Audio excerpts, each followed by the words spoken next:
ካቸውን ገርላቸውን አኗኗራቸውን ታሪካቸውን እንድንሰማ ይረዳን አምላክ። አሁንም ደግሞ ሊያስተምረን የሰበሰበን እሱ ነውና ክብርና ምስጋና ያድረሰው። ለቅዱሳን ሁሉ መሰባሰብ ምክንያት የሆነች እናታችን ድንግል ማርያም ናት።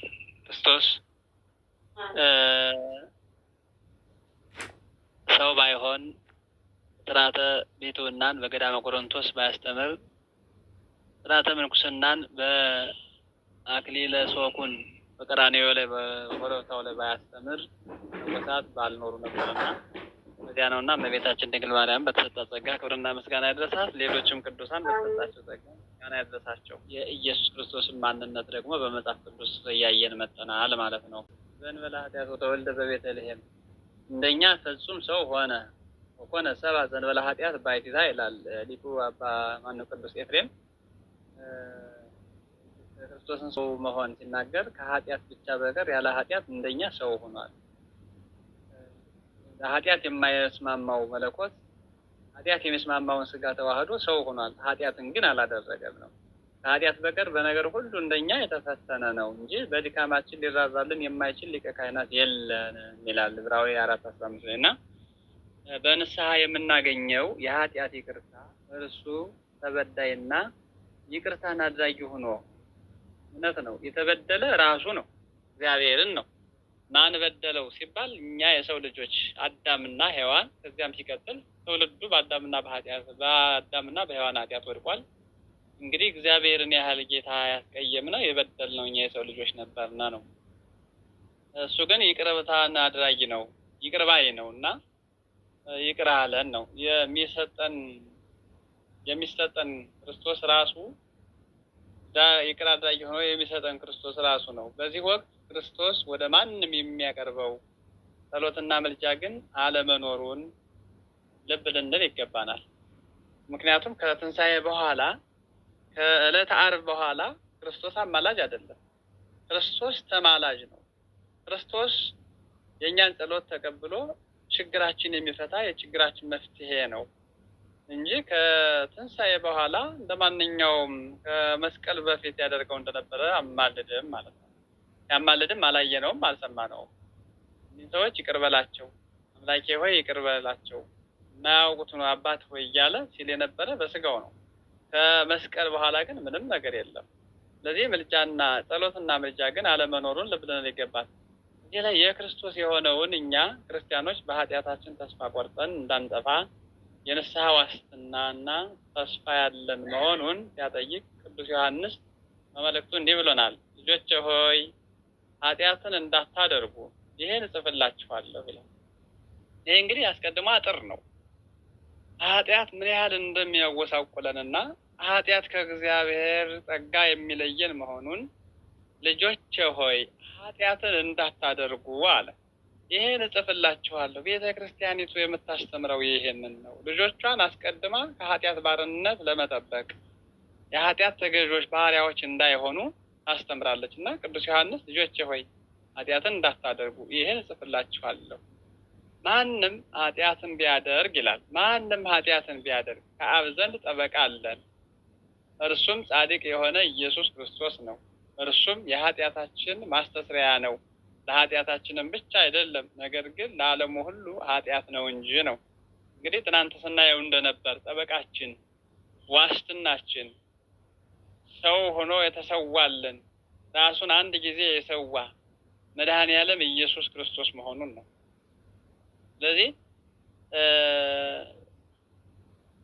የኃጢአታችን ማስተስሪያ ነው። ለኃጢአታችንም ብቻ አይደለም፣ ነገር ግን ለዓለሙ ሁሉ ነው። ለኃጢአታችንም ብቻ አይደለም፣ ዓለሙን ሁሉ ነው የታደገ ክርስቶስ። በጎችንም ክፉዎችንም ለዓለም ስለ ምልዓተ ኃጢአት በዓለም ኃጢአት መልቶ ነግሶ ስለነበር ኃጢአትን ያስወገደ በዓለም ደረጃ ነው። አንደኛ ዮሐንስ መልእክት 2:1 ማለት ነው። ወደ ዕብራውያን ሰዎች 7:22 ላይም እንዲሁ ኢየሱስ ለሚሻል ኪዳን ዋስ ሆኗል ይላል። ለሚሻል ኪዳን እንግዲህ ውል ስምምነት ነው።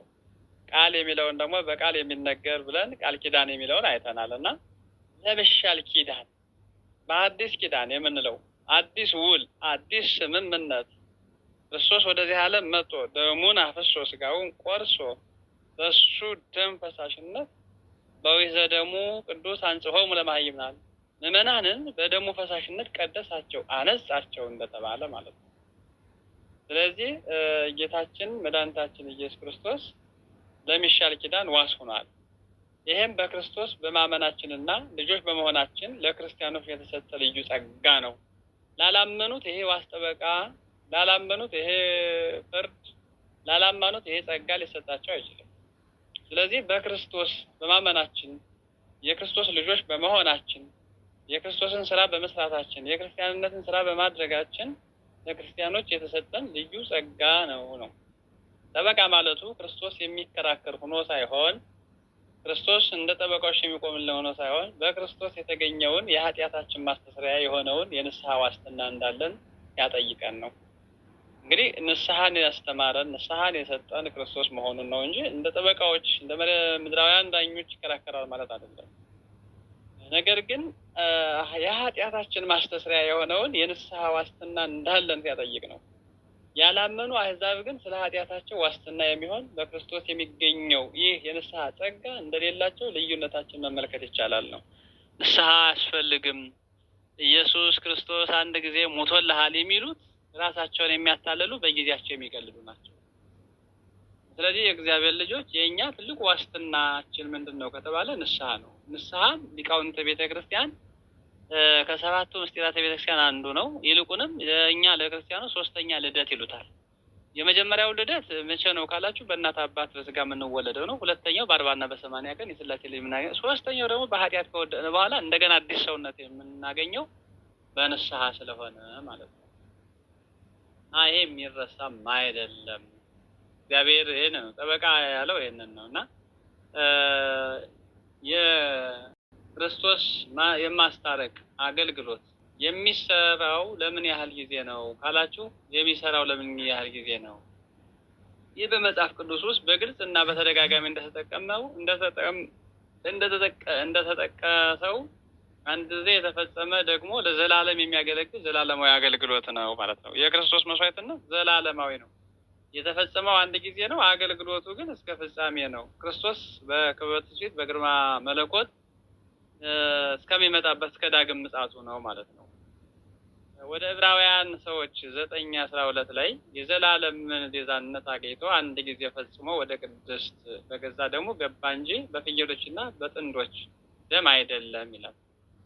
በጥጆች ደም፣ በፍየሎችና በጥጆች ደም አይደለም። እንግዲህ በብሉይ ኪዳን የነበረው መስዋዕት ይሄ ነው። ይሄም ደግሞ ኃጢአትን ስጋዊ ኃጢአትን የሚያስተሰርይ እንጂ የሥላሴ ልጅነት የሚያሰጥ ልጅነትን የሚያስመልስ አልነበረም። ስለዚህ ክርስቶስ ደግሞ ወደ እግዚአብሔር እንዲያቀርበን እሱ ጻድቅ ሆኖ ሳለ አመፀኞችን አንድ ጊዜ በኃጢአት ምክንያት ሞቶላቸዋል ነው። ለአመፀኞች ሞቷል። ሊቀ ካህናቱም በየዓመቱ የሌላውን ደም ይዞ ወደ ቅድስት እንደሚገባ ራሱን ብዙ ጊዜ ሲያቀርብ ራሱን ብዙ ጊዜ ሊያቀርብ አልገባም። እንዲህም ቢሆንስ አደም ከተፈጠረ ጀምሮ ብዙ ጊዜ መከራ ሊቀበል ባስፈለገው ነበር ነው። አሁን ግን በዓለም ፍጻሜ ራሱን በመሰዋት ኃጢአትን ሊሽር አንድ ጊዜ ተገልጧል። ወደ ዕብራውያን ሰዎች 9:25 ላይ ማለት ነው። አንድ ጊዜ ነው ክርስቶስ የተገለጠው የዓለሙን ኃጢአት ለመሻር የወደቀውን አዳም የተጎሳቆለውን አዳም ለመሰንገድ ለመወልወል ለማደስ አንድ ጊዜ ራሱን ሰውቷል ነው። ጌታችን ኢየሱስ ክርስቶስ አስታረቀን ስንል ከማን ጋር ነው ያስታረቀን ነው? ከማን ጋር ነው እርቁ? እሱ አስታራቂ ከሆነ እኛ የምንታረቀው ከማን ጋር ነው? እንግዲህ ከፍተኛ ጥንቃቄ መደረግ ያለበት ምን ላይ ነው ካላችሁ እዚህ ላይ ነው። ምክንያቱም እጅግ የረቀቀውን የምስጢረ ሥላሴን ትምህርት በምንማርበት ጊዜ በሥላሴ ዘንድ መበላለጥም ሆነ መቀዳደም የሌለ መሆኑን በስልጣን በአገዛዝ በባህሪ በአምላክነት አንድ የሚለውን ትምህርት ሳናፋልስ ጠብቀን መልስ መስጠት ይኖርብናል ነው። ይሄ ነው እንግዲህ ኢየሱስ ክርስቶስ የአብ የባህሪ ልጅ ነው ሲባል አብ ይበልጠዋል በእድሜም በዘመንም ማለት አይደለም። በአብና በወልድ ወይም በመንፈስ ቅዱስ ዘንድ መብለጥ መበላለጥ መቅደም መቀዳደም እንደሌለ ማለት ነው።